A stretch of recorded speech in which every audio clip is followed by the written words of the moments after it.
nasihat untuk para suami ya. Kalau memang gini loh ya, jika seorang suami punya wanita yang wanita itu adalah wanita karir, jadi orang menikah dengan pasangan itu tentunya adalah harus menerima apa adanya. Ada kekurangan. Kekurangan itu ada, misalnya kulitnya kurang putih, itu kekurangan kan? Kalau memang Anda sudah siap menerima dia, ya menerima. Jangan setelah menikah, kenapa kulitmu hitam? Oh, itu kurang ajar namanya. Mungkin ada mata sipit. Kalau sudah Anda sebelum menikah ngelihat matanya sipit, setelah menikah jangan ngomong kenapa matamu sih sipit. Karena sebelum menikah sudah melihat segala kekurangan. Saya menerima dengan kekurangan. Jangan dibahas setelah menikah. Kalau membahas dulu sebelum nikah. Nah, termasuk kekurangan ini adalah macam-macam. Kekurangan adalah kekurangan, misalnya engkau akan menikah dengan seorang wanita, dia adalah wanita karir. Berarti Anda akan tahu bahwasanya waktu Anda akan terbatas untuk ketemu dengan dia dan sebagainya. Loh, Anda siap tidak menerima dia? Nah, jangan sampai setelah menikah kamu enggak, komitmen dong. Memang seorang suami istri harus patuh. Tapi kan Anda waktu sebelum nikah kan Anda melihat segala kekurangannya. Sama seorang istri di saat dinikahi oleh seorang suami, mungkin dia berkata, "Nek, istriku, kamu nanti tinggal di rumah sini. Cuman saya kerja jauh. Saya hanya bertemu seminggu sekali. Kamu sendiri malu." Itu adalah kekurangan yang hendaknya istri menerima. Kalau Anda nggak mau, ya sekarang katakan, sebelum nikah katakan tidak mau. Jangan setelah ini pergi terus. Lah, dari awal kan sudah dikasih tahu. Jadi kekurangan waktu, kekurangan kesempatan sama dengan kekurangan fisik. Kalau sudah Anda menerima dari awal segala kekurangannya, ya jangan menuntut setelah itu. Misalnya setelah itu apa? Abang itu kok masih ke Jakarta terus kerja ini. Sampai kapan? Loh, Neng, kan dulu sebelum nikah saya sudah ngomong, saya kerjanya di Jakarta, saya hanya bisa nemui Sabtu sama Ahad. Nah, itu harus paham mana ini. Sebaliknya juga begitu. Kalau wanita sebagai wanita karir, Anda ngerti bahwa banyak waktu yang akan tersita. Anda kurang punya waktu dengan dia. Ini seperti itu, Anda menerima dia dengan segala kekurangannya. Jadi sebetulnya seorang laki-laki kalau punya, jadi karir wanita itu kekurangan sebetulnya.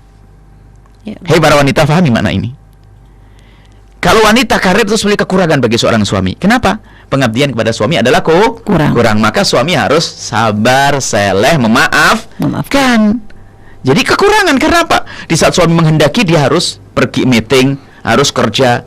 Ini masalah punya wanita karir. Sisi lain bab karir, wahai wanita ingin jadi wanita karir atau sekarang sudah jadi wanita karir, tentunya yang harus Anda perhatikan adalah, ingat syariat. Jangan Anda berkarir, wanita karir ada kok. Contohnya Sayyidah Khadijah, wanita karir, bisnis dahsyat, hebat dia. Bisnisnya luar biasa. Cuman lihat kemuliaannya. Pengabdian kepada baginda Nabi tidak pernah kurang. Dan beliau pun tidak perlu keluar. Berarti itu wanita karir kelas tinggi. Jadi biarpun dia punya usaha besar, ini tingkat tinggi Sayyidah Khadijah, wanita karir. Anda kalau ingin jadi wanita karir, jadi Khadijah. Lihat, dalam berusaha dia tidak perlu harus menghabiskan waktunya untuk pekerjaannya. Dia manajemennya, cerdas dia. Ada maisaroh, ada ini, ada itu. Dia hanya ngontrol. Dia bisa dengan sang suami. Ini Sayyidah Khadijah. Kemudian Sayyidah Khadijah keistimewaannya, semakin dia berjaya, dia adalah orang berjaya, tapi semakin tawa kepada suami. Nah, ini ada godaan wanita karir. Ini kami ingatkan Anda yang berkarir, hei wanita. Banyak wanita karir itu adalah di saat punya karir muncul kesombongan.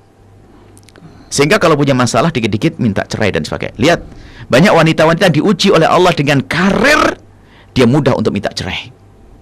Coba anak amati, survei semuanya.